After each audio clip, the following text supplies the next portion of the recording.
Hello survivors, my name is Jay Steele and today I'm going to be showing you how to tame a Quetzal solo.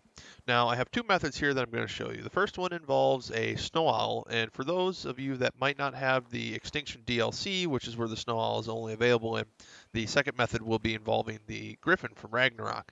Now everything here is spawned in, but nothing's overly crazy as the names imply on these two creatures. They were spawned at a wild level 130, so nothing's overly crazy. Um, the Snow Owl got about 40 levels I put into it, and I like to have around 4,000 to 5,000 into its stamina. And if that was your only purpose was to use these creatures for taming the Quetzal, then that's you could put more into stamina. It'll just give you more timer, maybe some health or some melee for trying to defend the Quetzal after you get it down.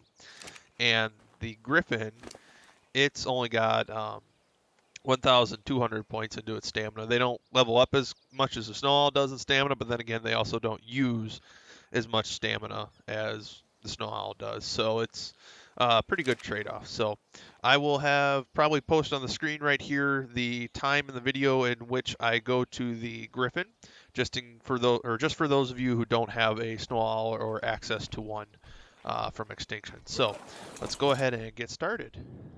So here we have the Quetzal flying around, and the basic idea is we're going to try and use the Snow Owl's freeze ability to drop it down to the ground and put some stone dinosaur gate frames around it. Now I have 10 and that only weighs 40 pounds, so we should hopefully only need 4, but you always carry some extra in the event that it doesn't always go right or you have some hiccups or something like that. Usually I can figure out whether I'm going to be able to, or whether it's going to be in the trap within the first 30 seconds. And because of some of these structures plus things that were implemented kind of recently in ARK, you can pick your structures back up within the first 30 seconds that they were placed. So usually I'll know quick enough to pick my structures up if the trap's going to work or not. So we're just going to try and kind of let him get over some land here. And hopefully I can try and do this all live here in one clip. It does, I have had times where this method takes a fair bit of time to actually get him trapped. But let's see, I think we're good enough here. So let's get a little above him. And we freeze right onto him. And everybody all falls at once. Well, he should have. Oh, he's in the water here. Well, might be a little easier to deal with now that he's down to the ground. And sometimes too, if they're not quite going the way you want, you can always hit them and they'll usually turn around here. I think I'm going to cut though just until we get over some land and I can actually try again, just so I'm not wasting your guys' time here. Alright, so I hit him and he finally came back and flew over land here. It took a couple of minutes. Let's try and get him down to the ground again here. And seemed to turn invisible here real quick.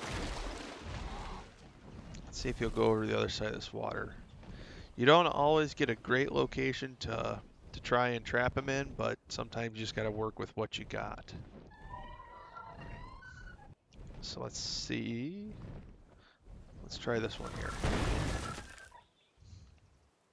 I don't know why he's going invisible, but he's there. Okay, and we want to try and get in front of him. That's also part of the key. And if you'll stop walking to the side here, I suppose we can probably also do it from behind. And sometimes you get things just in the way. But, that's how it goes. And it takes a little bit of going sometimes to get it. So it's not a super fast or reliable that every time you do it, it's going to work type of method. Sorry for the sun there. But the reason why I like it is because when he's down and he's trapped, you have a little bit more control about where he's at.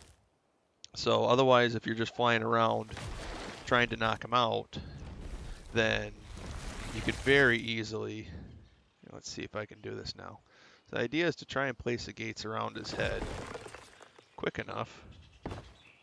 I ran out of stamina though. Oh, this might work. I wanted to be able to put the gate right there. And just in case this doesn't work, this is why we carry extra ones. Need to be a little closer.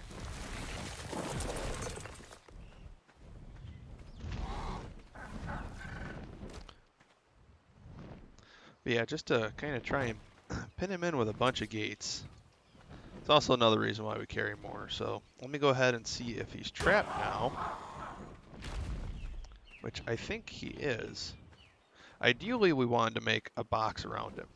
So just pretending that he's here, we ideally wanted to put one in front of him, and then wherever the other one snapped behind him, and then we wanted to try and snap some onto the sides of where he was trapped, and he'd usually be in the middle there.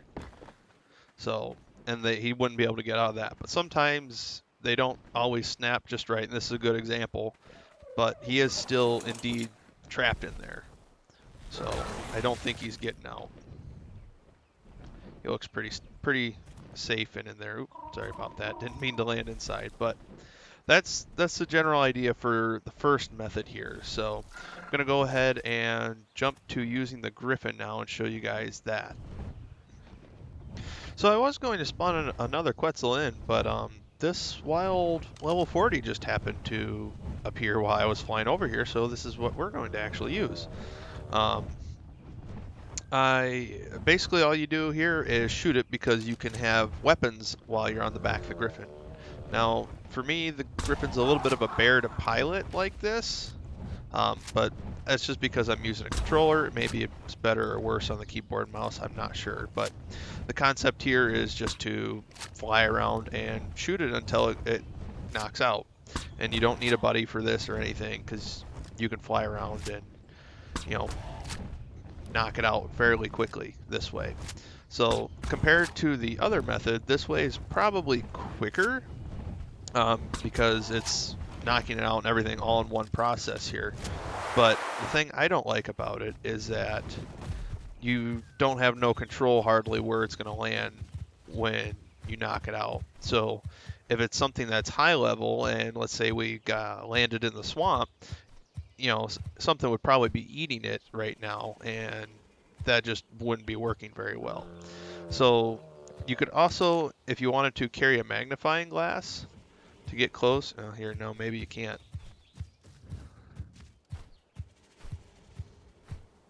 Nope, it just shows the Griffin. Oh no, it'll show the Quetzal. So while you're flying, you could probably get up under it and look up at it with the magnifying glass to see what the Quetzal's torpor is. And that'll give you a little bit better of an idea of when to put the final shots in to knock it out. But that's about all there more is to taming it with the Griffin. So I'm not actually going to sit there and tame it. I'm just showing you guys a way to solo get a Quetzal down and knocked out so that you can tame it. So those are the two methods that I know of, and they're fairly easy. The snow owl one's a little bit harder and trickier because you have to be able to place the structures around it while still having it frozen, and you have to be in line with it. You have to be in the front or behind it in order to place those structures to get it trapped. A little tip: use stone dinosaur gates when you're doing that. I've tried it with wood ones, and wood ones just don't have as big of an area that they'll trap it in, so they get out of wooden dinosaur gate traps way easier. So I would use stone ones for sure. That's what I would recommend. But the Griffin is a really good tool for also doing that solo. You just gotta take some time, bring a lot of trank arrows, and just be prepared for it to land anywhere. With the snow owl, I would use more for high level ones, because you can knock it out, or you can drop it and trap it, and you can clear the area and knock it out. And also with the snow owl, you can bring its health back up to full if it does get hurt or anything attacks it. So the snow owl is a really good taming buddy in that aspect of things too. But I think I have rambled on long enough, so if you guys have any questions or comments, feel free to leave those down below. And I hope this helps, and you guys have a good day. Goodbye.